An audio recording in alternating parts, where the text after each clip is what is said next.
Hola, hola, muy buenas tardes tengan todas y todos ustedes.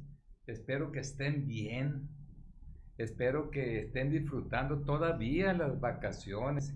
Ya gente se fue y regresó y gracias a Dios en todo lo que es nuestro círculo de amistades, gracias a Dios nos ha ido y les ha ido a todos bien. Es por ello que estamos contentos hoy en este podcast. A ver, plebes, ¿qué número es? El número Número 20. número 20, ya son dos decenas, doctor Víctor Antonio Corrales Burgueño, que nos acompaña en este momento. Me da mucho gusto que haya aceptado la invitación y bueno, desde aquí hago la invitación ya permanente para que esté con nosotros, porque fíjense que hoy vamos a ver un tema que tiene que ver con el tema educativo.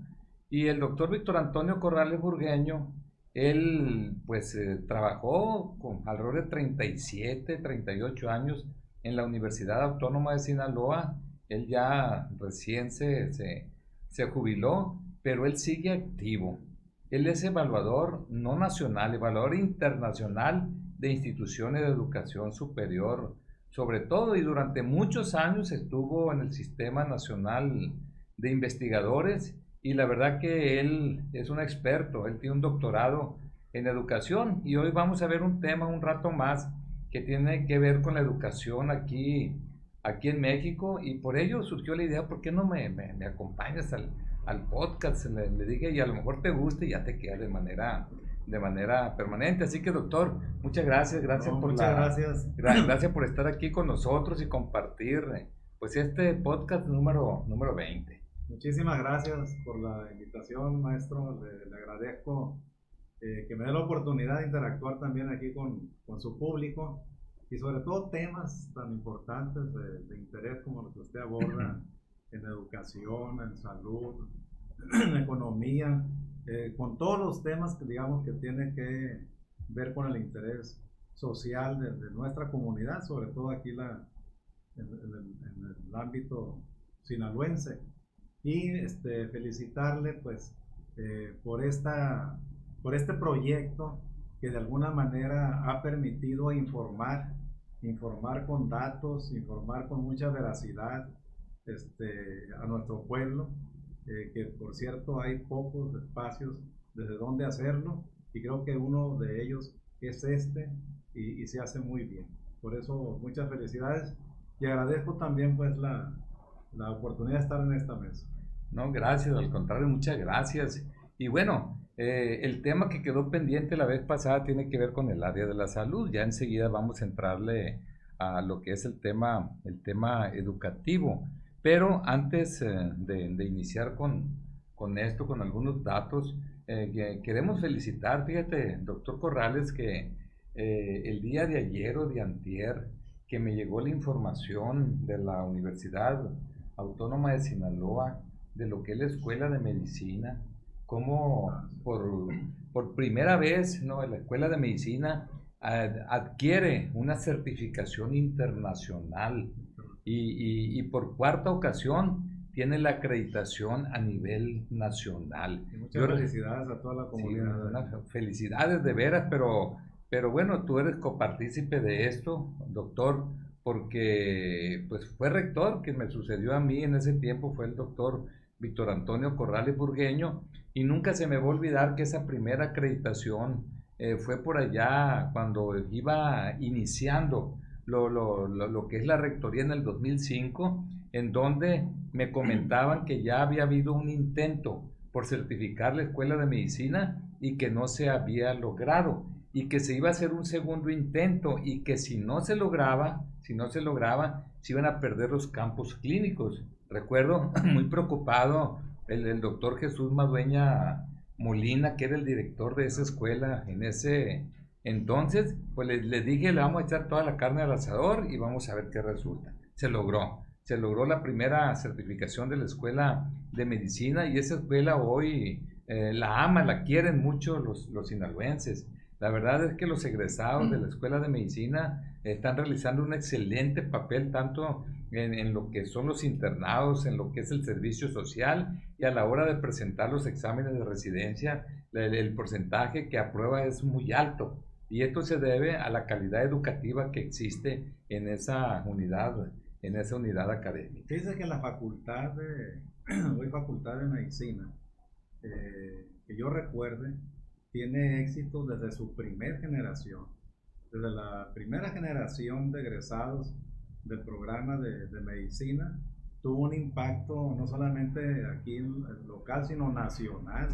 Sus egresados lograron insertarse en las mejores plazas a nivel nacional, y eso habla pues de cómo esta facultad desde entonces ha venido formando recursos humanos en el área de la salud que han trascendido no solamente ahora nacional, sino también de manera internacional. Yo aprovecho aquí para felicitar, maestro, al doctor Jesús Madueña Molina, porque pues él también fue parte de ese proyecto cuando le tocó la acreditación. Y lo más importante aquí es que la comunidad universitaria se involucró tanto en estos procesos de evaluación, de acreditación y de certificación, que todavía los mantienen, porque esa es una cultura, lo que se genera en el tiempo para mantener todos estos parámetros de calidad que se tienen, y eso es pues muy admirable, que un dirigente institucional como lo tuvo usted, esa visión, cuando fue rector, usted implementó todos esos procesos. Yo recuerdo que cuando yo entré con usted a colaborar, no había nada, absolutamente nada en la universidad.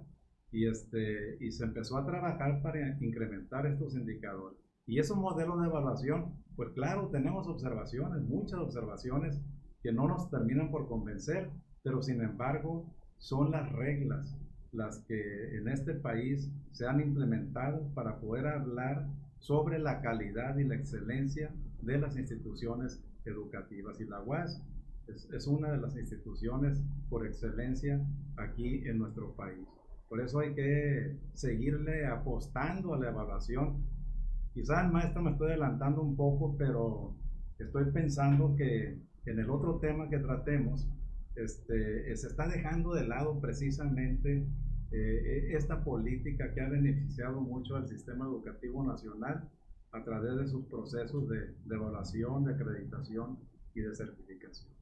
Sí, definitivamente, doctor. Y hoy, bueno, vemos lo que está pasando en la universidad, una universidad demasiado tranquila, con calidad educativa. Ya de cuenta que le cayó el chahuistle cuando llegue este gobierno de Rubén Rocha Moya. Haz de cuenta que cayó lo salado, prácticamente, porque por motivos de rencillas viejas, pues prácticamente quieren hacer algo como lo que hicieron en Culiacán, como lo que hicieron en Mazatlán, quitar a la gente que llegó democráticamente, quitar a la gente que tiene el derecho legal cuando existe un real estado de derecho, y de repente quieren decirle: quítate, doctor Madueña, para poner a mi ahijado. Eso es lo que quieren, en pocas palabras, aquí en la Universidad Autónoma de Sinaloa, pero ellos traen su modelo. Primero hay que quemar a la gente, primero hay que decirle que eres corrupto, primero hay que levantarle falsos, primero hay que comprar los medios de comunicación, algunos, desde luego, para que tatemen a la gente, para que cuando tomen la acción el pueblo no reniegue, que el pueblo diga qué bueno, que el pueblo aplauda. Y esto es lo que están haciendo. Esto hicieron con Estrada Ferreiro, hicieron también con el Químico, que el Químico se lo tenía más o menos merecido, pero no tanto, ¿no? De tal manera que eso han hecho, y a nivel nacional e internacional ese modelo ya lo conocemos.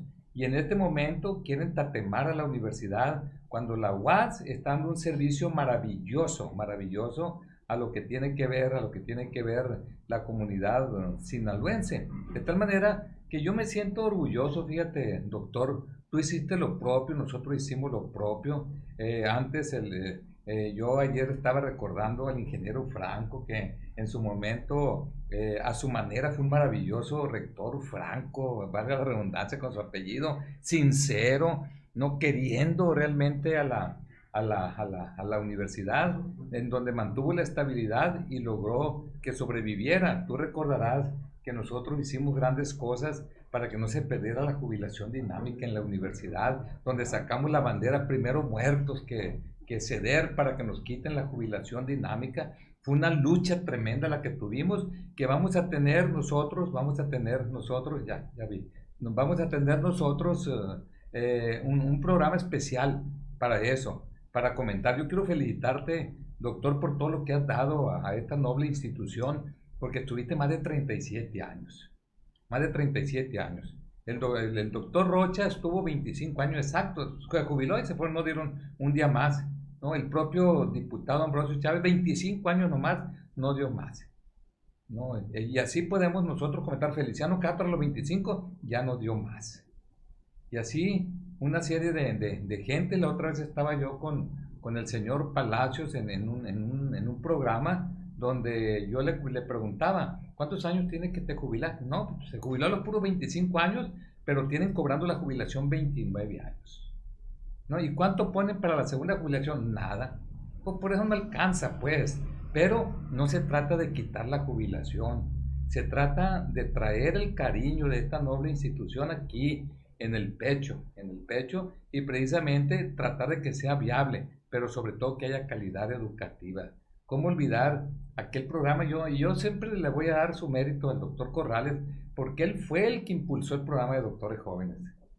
¿Te recuerdas que cómo estabas ahí con ese programa de doctores jóvenes, donde hay alrededor de 300 en este momento? Sí, fíjese, maestro, que precisamente en esta reflexión que usted hace, habría que ubicar en su justo tiempo cada periodo, y quizás en este periodo de Rubén Rocha, pues no se tenía el énfasis puesto en la evaluación, en la calidad de los programas.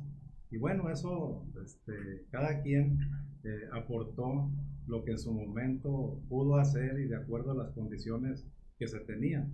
Pero descalificar ahora lo que se tiene y lo que se ha avanzado, pues eso es lo que no se ve bien que se haga a estas alturas con una institución que ha hecho un esfuerzo muy grande, jugando a las reglas del juego que cada sistema gubernamental le ha impuesto sobre todo a la universidad pública en México, y la Universidad Autónoma de Sinaloa lo ha hecho, y lo ha hecho excelentemente bien.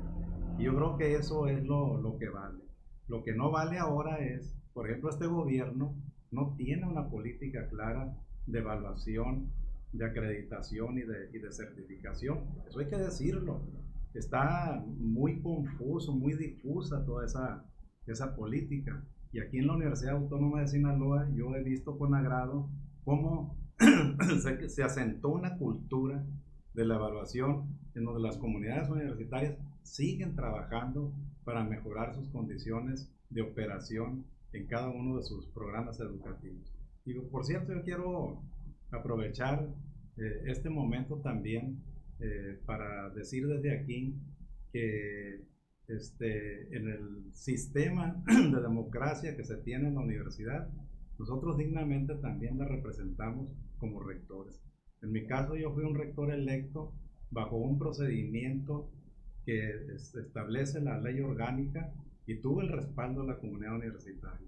Y no admito bajo ninguna circunstancia esa descalificación que sin ningún fundamento emite el gobernador para esos periodos que nosotros representamos posteriores a esa modificación de la ley orgánica aquí en la Universidad Autónoma de Sinaloa. Yo debo decir con mucha contundencia que esta universidad, y lo digo abiertamente, y habría que hacer un debate sobre eso, no hay ninguna otra institución que tenga un sistema de democracia tan fuerte y representativo, democracia participativa y representativa, como lo tiene la Universidad Autónoma de Sinaloa.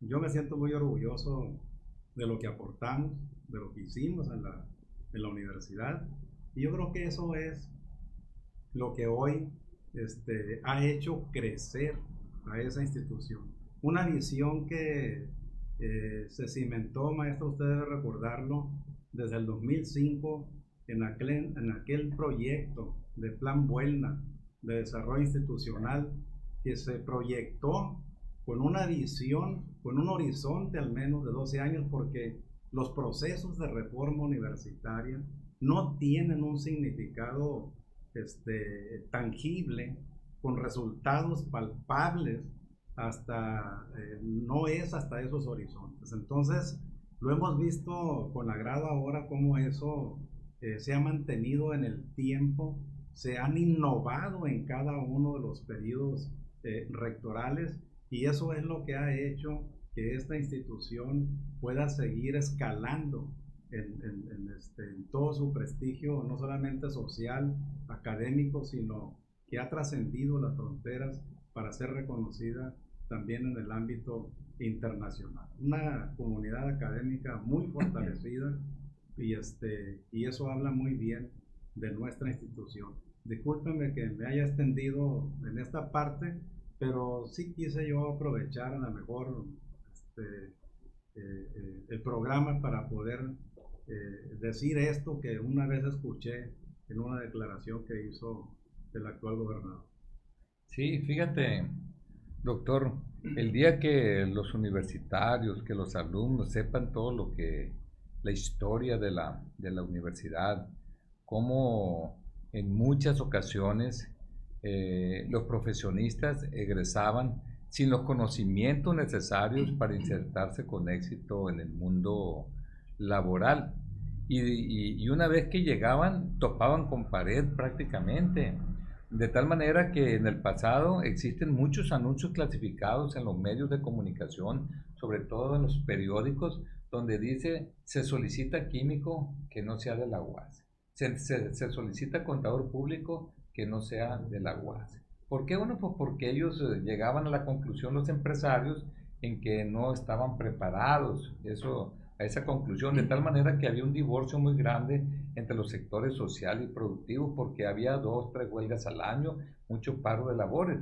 Debo de comentarle a la gente que nos está escuchando que desde entonces no hay una sola huelga en la Universidad Autónoma de Sinaloa, no hay un solo paro de labores en la Universidad Autónoma de Sinaloa. Y bueno, el gobierno hace sus investigaciones aquí y hace investigaciones con mucho dolo, de tal manera que cuestiones que deben de auditar la federación, de repente ellos quieren retomarlo para tomar acciones como lo que hicieron en Culiacán.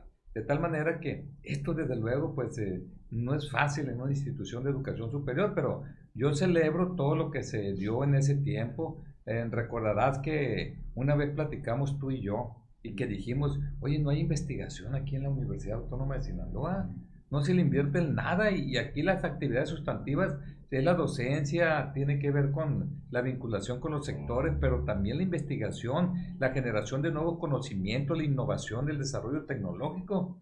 Y bueno, salió aquel famoso programa, el Profapi, si recuerdas. Sí. Profapi, que era invertir en la educación para que los maestros se involucraran, porque son maestros investigadores, y tuvieran recursos económicos para poder presentar proyectos de investigación. Y la verdad que eso le ha dado mucho a la universidad. Cómo llegamos a la conclusión de que había mucho desertor escolar. Correcto, no, y aparte se recuperó algo muy importante que usted rescató siendo rector, que fue esa interlocución perdida que había entre la autoridad universitaria y la comunidad académica universitaria. Y a través de esos programas que se implementaron en su gestión, fue como se recuperó con acciones concretas esa interlocución. Pero no solamente se estableció la interlocución, sino que se incrementaron todos los indicadores de capacidad y de competitividad. Eso fue lo que situó a la Universidad Autónoma de Sinaloa en el ranking nacional entre las mejores universidades del país. Y eso, créanme que ha sido un reto para los rectores que hemos continuado, porque ese nivel en el que quedaron todos estos parámetros, pues ha sido también una lucha muy importante, un trabajo incansable que se ha hecho para poderlos mantener y que no disminuyan, sino al contrario, se incrementen. Eso es lo valioso, eso es lo admirable, porque esos son resultados. Ahí están los datos que se manejan de manera institucional y de manera oficial, y eso no mienten. ¿Por qué trastocar, golpear y derrumbar toda un proyecto que se ha hecho, que ha crecido y que ha beneficiado no solamente a la comunidad aquí en Sinaloa, sino que le ha dado prestigio también a nivel internacional lo que aquí en Sinaloa se ha hecho en términos de educación media y de educación superior. Eso es lo que no concibo, no entiendo. Y muchas veces trato de explicarme lo que son cosas más bien de índole personal, ideológico, que no caben en estos grandes proyectos institucionales. Pero bueno, eso habría que estarlo analizando, refrescando, para que a la gente no se le olvide por qué y cómo se ha venido construyendo todo esto que se tiene. Definitivamente. Y hay una situación que cabe recalcar. Recuerdo perfectamente cuando vivimos los 4 años del actual gobernador siendo el rector, recuerdo. Fue puro conflicto, igual que ahorita, puro conflicto. Pura a 8 columnas en los periódicos donde estaban correteando al anterior rector, donde querían echarlo a la cárcel, donde ante la imposibilidad de hacerlo agarraron a un vicerrector y le echaron a la cárcel, destruyeron su vida. Ante la imposibilidad de demostrar, por ahí hicieron que alguien regresara a una casa para demostrarle a la sociedad que había robo. Y en eso se pasaron los 4 años.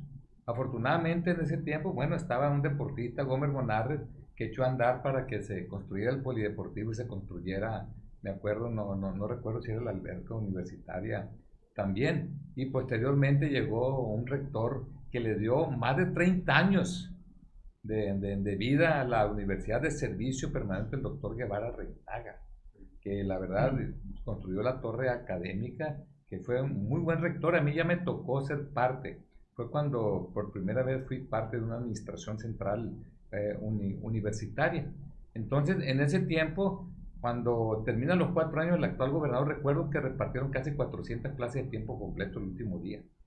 Y recuerdo también que ellos firmaron un convenio para que los administrativos no pagaran impuestos. En lugar de darles otras prestaciones que merecían, les dieron eso para sacarle la vuelta, pero eso comprometió a la universidad a futuro, de tal manera que hay un crédito fiscal que precisamente esta administración, no sé si recordarán ustedes que dijeron que se habían robado en la universidad, esta administración, la anterior, 4.500 millones de pesos. Hasta narcomantas pusieron en los puentes. Yo no sé si sea el narco, pero pusieron narcomantas en los puentes. ¿Dónde están los 4.500 millones de pesos? En el Congreso del Estado.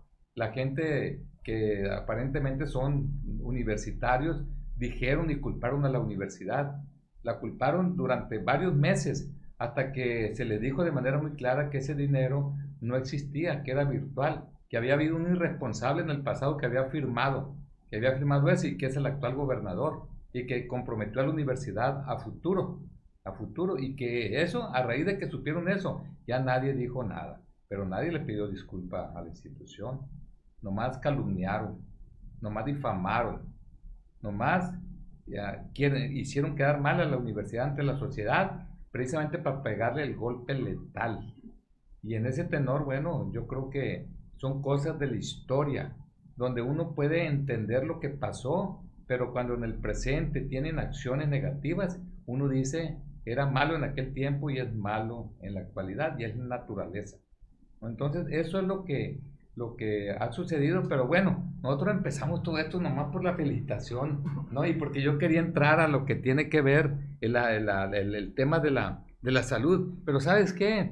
Como no le entramos al tema de la salud, así de golpe, ¿qué te parece, doctor? Si saltamos ahorita de una buena vez a lo que preocupa mucho la gente en este momento. Dice... A ver, aquí hay un detalle aquí.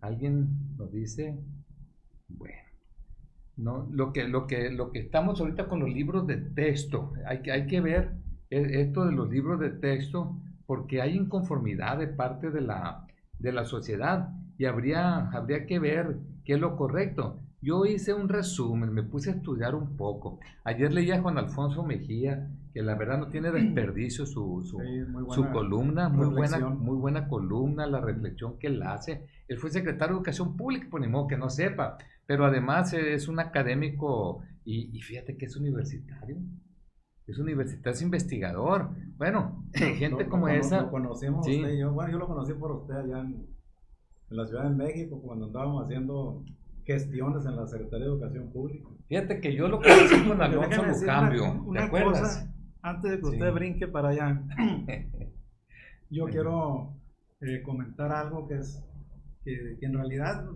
es bueno dejar esos testimonios, porque luego la gente pierde de vista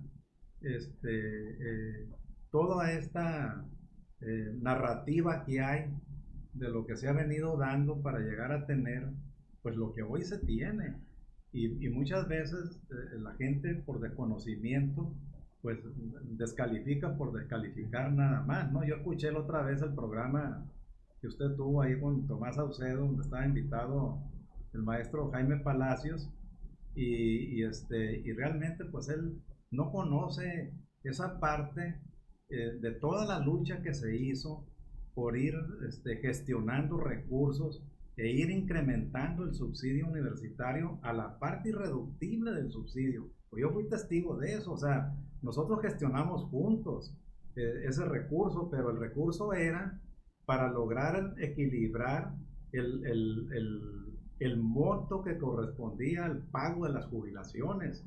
Y ese pago de las jubilaciones, ese monto, maestro, usted debe de recordar que fue consiguiéndose prácticamente en el periodo que usted estuvo como rector, en el periodo que a mí me tocó todavía le seguimos abonando a ese subsidio irreductible, y eso fue lo que hizo que realmente esta universidad no entrara en crisis. Pero esa labor nadie la había hecho hasta que usted llegó a la rectoría. La gestión de los recursos que se hizo, que muchas veces esto no se platica porque tenían que gestionarse en la Cámara de Diputados, con las autoridades federales, con el gobierno local, para que pudiera recibir esos recursos y fueran asignados al subsidio universitario. Esa parte de la historia habría que rescatarla, narrarla públicamente, para que los universitarios, las universitarias conozcan por qué ahora esta universidad no ha caído en crisis, precisamente porque esa nivelación del subsidio que se dio con todas estas gestiones permitió mantener esa jubilación dinámica. Entonces, yo no quería dejar pasar por alto. Precisamente, fíjate, doctor, estoy invitado a la Feria del Libro de Guadalajara, pero además de la presentación de un libro, tengo una invitación para participar en una mesa de ex rectores, y me invitó Trino Padilla, allí en Guadalajara, que fuimos, él fue rector de la UDG y yo fui rector presidente de la Comisión de Educación. UAS. Cuando él fue presidente de la Comisión de Educación de la Cámara Baja de Diputados, ¿cómo hicimos gestión con él? Pues él me recuerda perfectamente. Yo fui gran amigo de su hermano Raúl, que en paz descanse. Y bueno, te tocó a ti de acompañarme allá en la casa de Raúl, en aquellos festivales del cine internacional, ¿no? En aquellos eventos en la fila allá, en la Feria del Libro, donde me tocó comentar inclusive un libro del entonces presidente municipal Aristóteles. Recuerda que llegó en moto él. Sí, o sea, cosas bonitas que nos han pasado, y precisamente es una mesa redonda para platicar de la experiencia de nosotros como rectores en el tema de la jubilación, porque ahí se van a asombrar de lo que voy a comentar, desde ahorita se los digo. Se van a asombrar porque las otras universidades les descuentan un porcentaje de su salario para poder mantener un fideicomiso. Aquí en la UAS no se descuenta ningún 5. Aquí en la UAS no hay fideicomiso. Cuando recuerdo en el 2005, en la primera reunión que tuvimos en Valle de Bravo, el doctor Julio Rubio Oca, ¿no? Algunas gentes, cuando platicamos del problema económico de la universidad, una de las cosas que nos dijeron es que estábamos robando porque tenemos una doble jubilación y no la estamos pagando. Eso fue lo que me dijeron. Yo cuando dijeron robar me asusté, la verdad, me asusté. Entonces nosotros creamos un fideicomiso porque fue algo que ellos nos obligaron para poder continuar dando recurso económico a la universidad. Ese fideicomiso yo les dije que no servía para nada, que servía lo mismo que el pito de un avión, para nada. Así les dije en ese tiempo, porque no se iba a recapitalizar, porque ya teníamos más de 20 años con la jubilación. Era imposible porque un fideicomiso se trata que los intereses que genera pague la nómina de jubilados para que no afecte el dinero ordinario. Y aquí se paga la jubilación del dinero ordinario. En este momento deben de ser alrededor de 2,000 millones de pesos. Entonces, eso se tiene que defender. Yo tengo, no sé por qué pienso a cómo han actuado estas gentes de gobierno, que de repente van a querer quitar la jubilación no de manera general, porque con eso solucionan su problema, sino que le van a hacer complementaria con el Instituto Mexicano del Seguro Social. Y yo le digo a los universitarios, aguas. Hay que estar muy atentos, es un derecho que se tiene y por ningún motivo, así como se defendió en el pasado, hay que seguirlo defendiendo. ¿Cómo lo hicimos nosotros? Bueno, lo voy a ver en esa mesa redonda, porque nos van a decir, hicieron magia, ¿qué hicieron? Se trabajó mucho trabajo en todos los sentidos, incluyendo trabajo político también, hay que decirlo. Se trabajó bastante, pero bueno, eso se lo voy a dejar para sorpresa, ¿no? Para decirles a ustedes, esta fue la lucha que hicimos los universitarios. ¿Recuerdas tú, universitario? ¿Recuerdas que tú donaste antigüedad? Recuerda que de 25 te fuiste a 27, otros se fueron a 28, otros a 29, otros a 30, y los de 25, los nuevos a 35. Eso nos salvó, fue una idea. Pero para que no se jubilara mucha gente, creamos lo que es el programa de retención de jubilados, donde era cerca de 1,000 gente que se iban a ir de una, porque se habían quedado, porque no tenían nada que hacer en su casa a lo mejor, pero se habían quedado. Y no, entonces dieron antigüedad. Se quedaron 30, así como el ingeniero Guevara, ¿no? El doctor Guerra, que se quedó casi 40 años, el doctor Corrales, que se quedó casi 40 años, pero los que no quisieron trabajar huyeron como cobardes y se jubilaron exactamente a los 25, se fueron. No quisieron dar más, nada. Y ellos no saben lo que pasó, no saben todas las peripecias, se fueron. Y hoy, bueno, regresan. A lo mejor tuvieron la suerte o a lo mejor lo merecen realmente, llegaron a la administración pública estatal y bueno, hoy ya sabemos lo que están haciendo, inclusive desde el Congreso del Estado, en donde una serie de gentes que son activos en la universidad, desde luego orientados, pues están en contra de la propia institución. Entonces, eso es una cosa. Y lo otro es cuidar la autonomía. No nos hagamos tontos.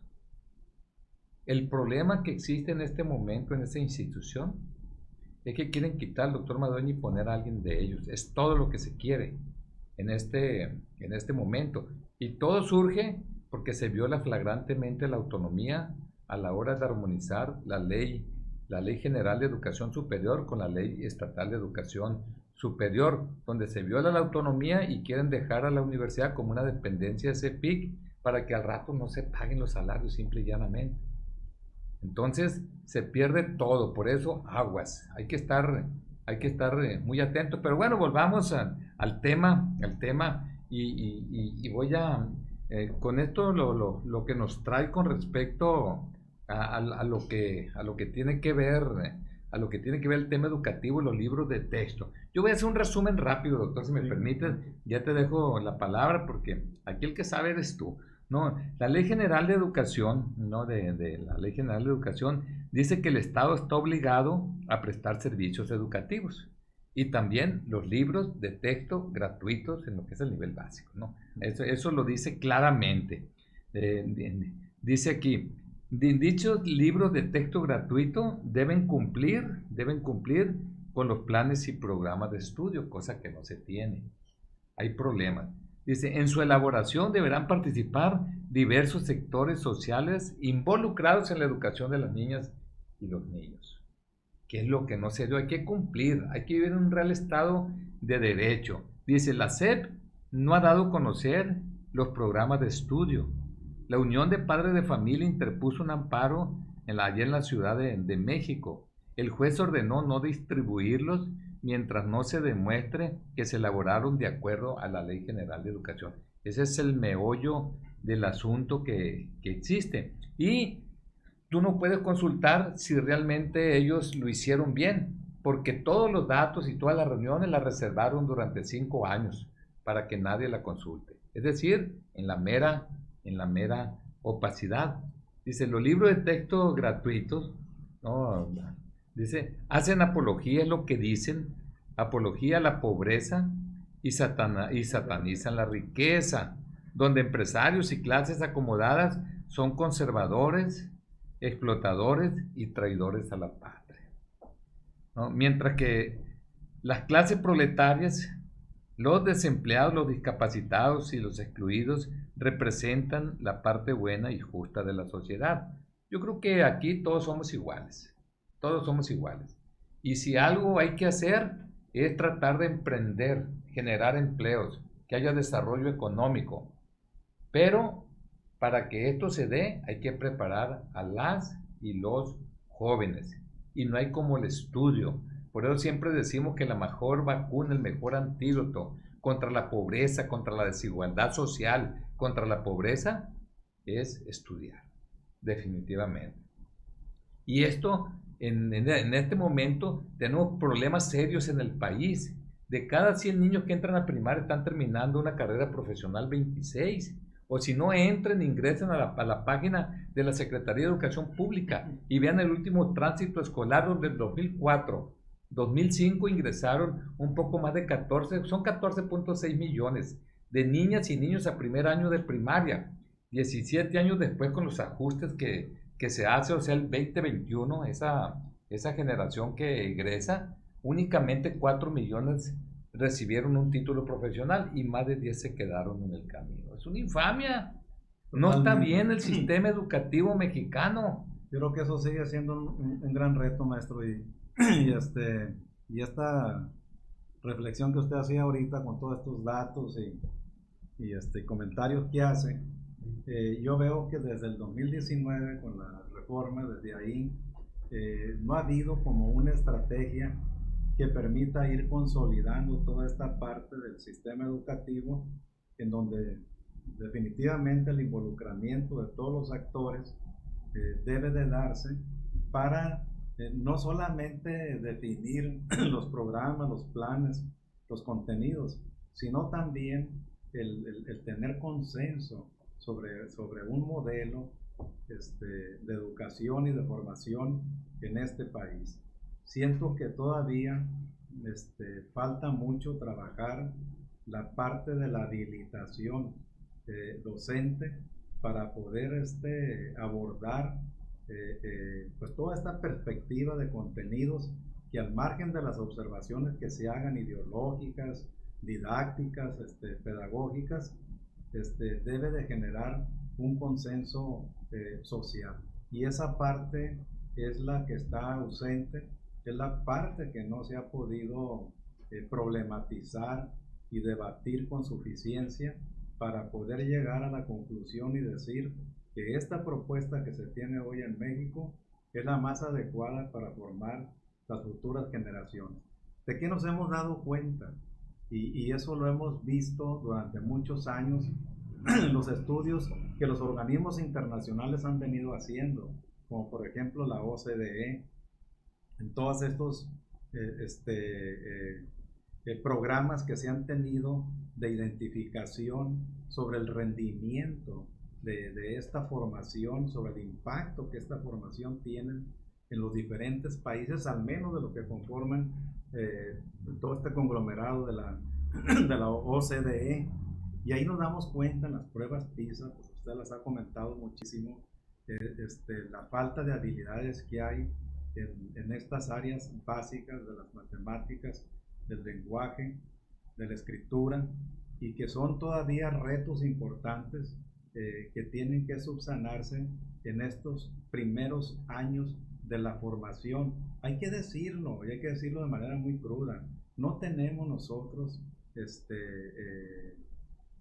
un cuerpo docente que permita habilitar con esas habilidades didácticas y pedagógicas la formación y la interiorización de todo este conocimiento hacia los niños. Ni con el modelo anterior ni con este que se quiere implementar se ha podido lograr esta observación y aspiración, diría yo, que tenemos desde el campo de la educación para poder lograr una mejor formación. Ese va a seguir siendo un gran reto, más allá de las minucias que podamos citar aquí, maestro, con respecto a lo que establecen cada uno de los libros que se pretenden implementar ahora para la formación.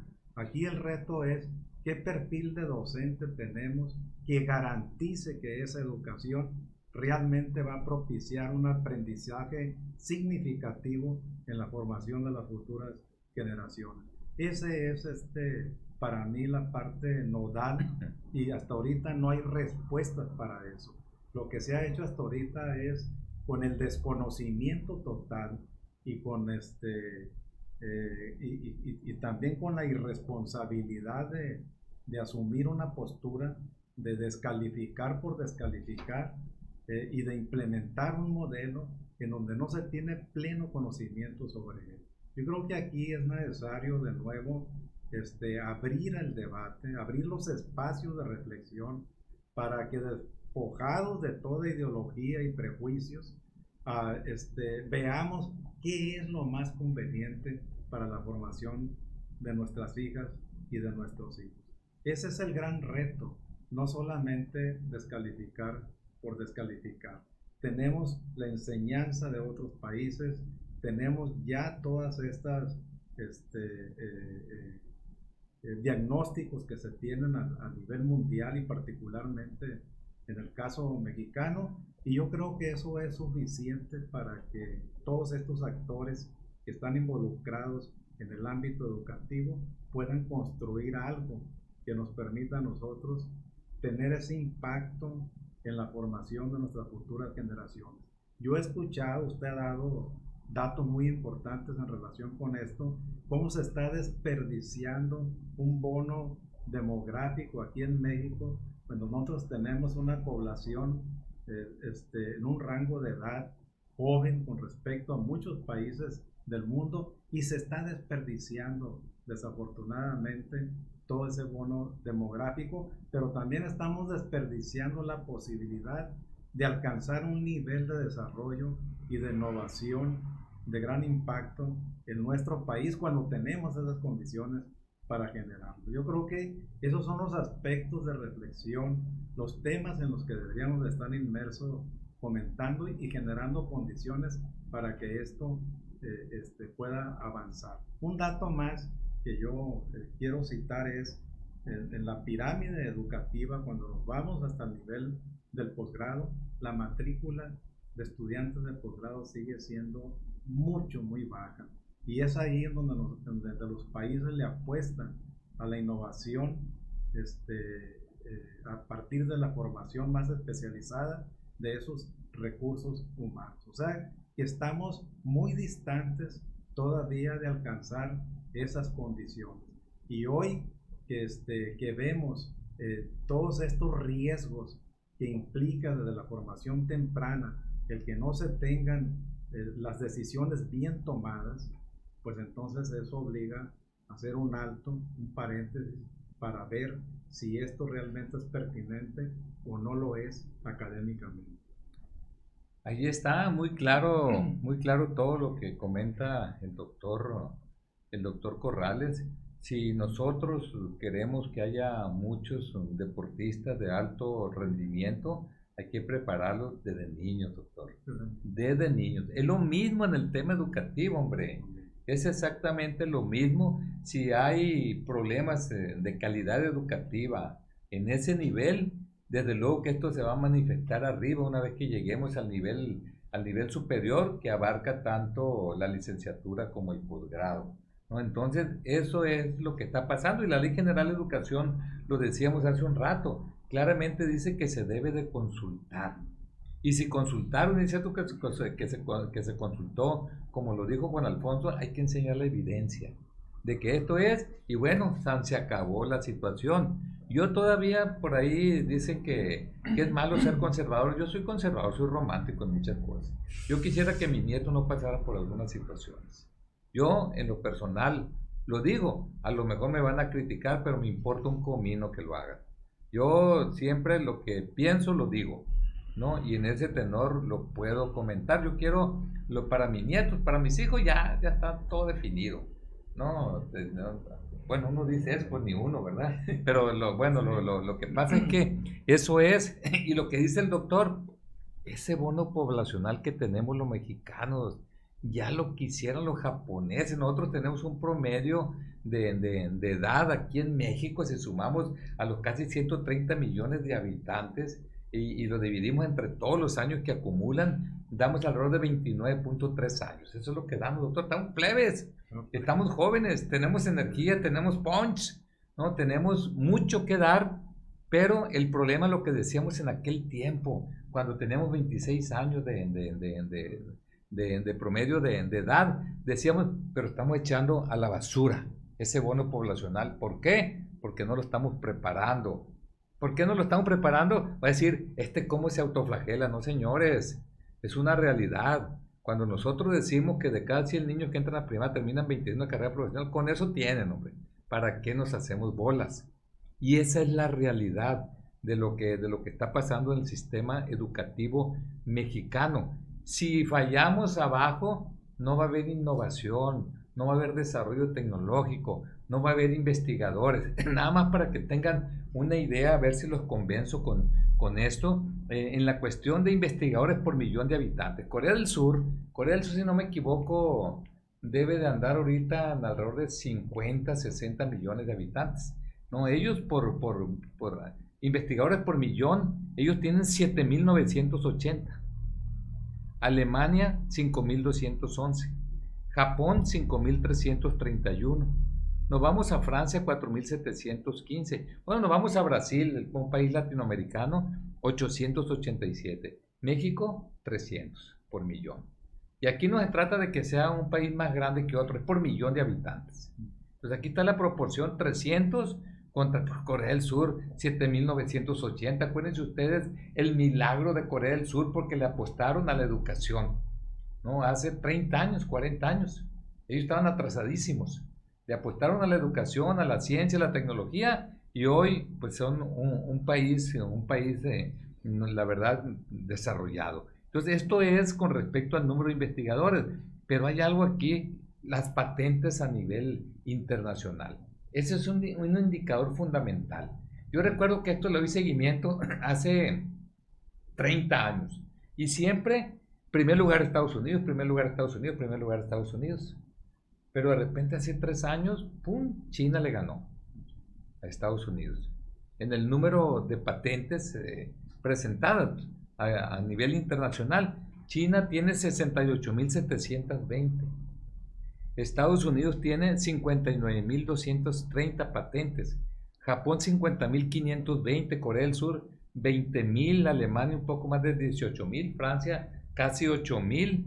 El Reino Unido casi 6,000. Suiza 4,800, Suecia 4,356, México 1,300. Para que vean que hay congruencia en lo que es el sistema educativo mexicano, hay congruencia en lo que tiene que ver la cobertura a nivel superior, hay congruencia en lo que tiene que ver el promedio de escolaridad que tiene una población, que aquí en México arriba de 15 años, doctor, debemos andar como en 9.7 años, un poco más de secundaria, es lo que tenemos aquí en México. Y al final de cuentas, pues un país despega en la medida que su recurso humano está bien preparado. Por eso aquí en México vemos el problema de la cobertura en el nivel superior, vemos nosotros el tránsito escolar, y cuando vemos el número de investigadores, pues los vemos deprimidos, y cuando vemos las patentes, lo que es la innovación y el desarrollo tecnológico, andamos mal.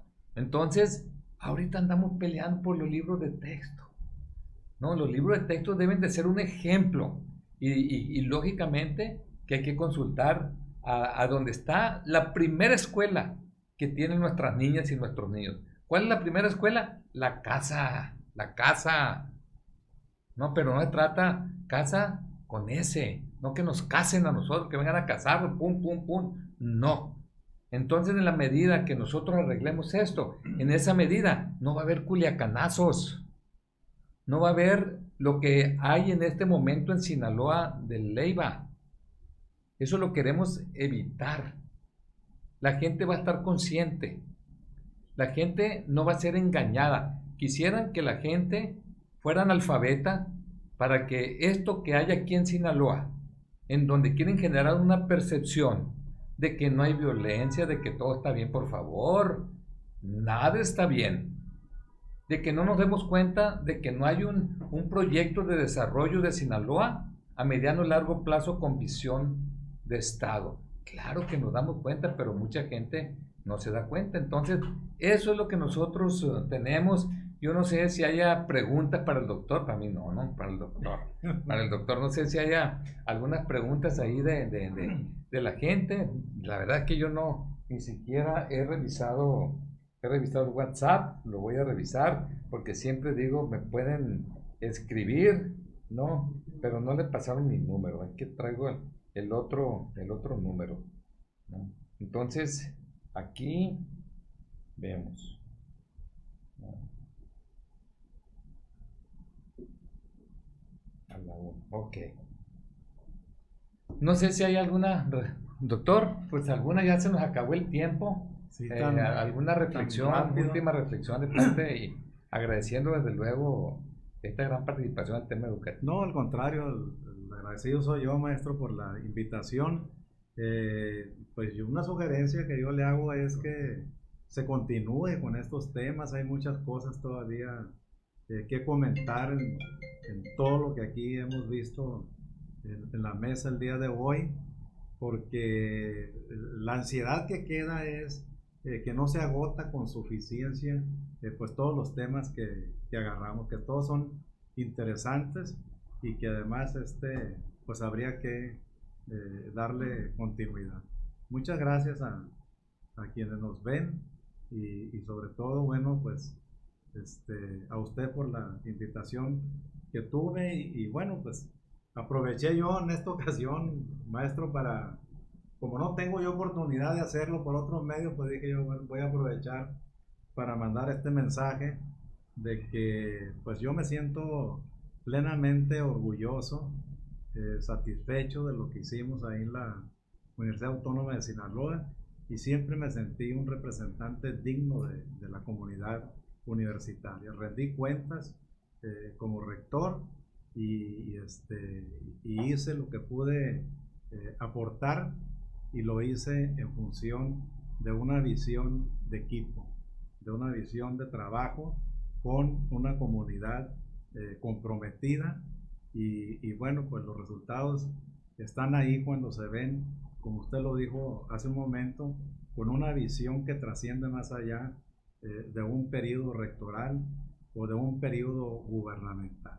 Los grandes proyectos tienen éxito y tienen impacto cuando se ve con ese horizonte de dar continuidad a los proyectos que realmente valen la pena y aquí en la institución se ha hecho eso, por eso es el impacto que hoy se tiene y que quiera borrarse de un solo brochazo, de un solo manotazo, pues es lo que la comunidad se resiste a hacerlo.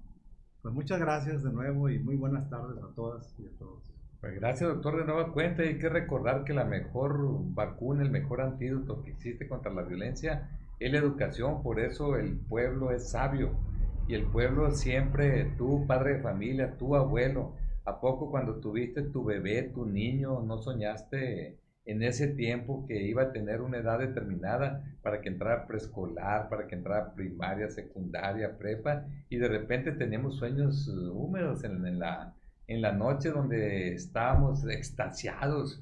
¿Por qué? Bueno, pues porque estaban recibiendo un título profesional, que es el deseo que tenemos nosotros como padres, como padre de familia. Así que, pues muchísimas gracias por su atención y nos vemos en el podcast número 21 y me comprometo allí sí tratar lo que es el tema de salud.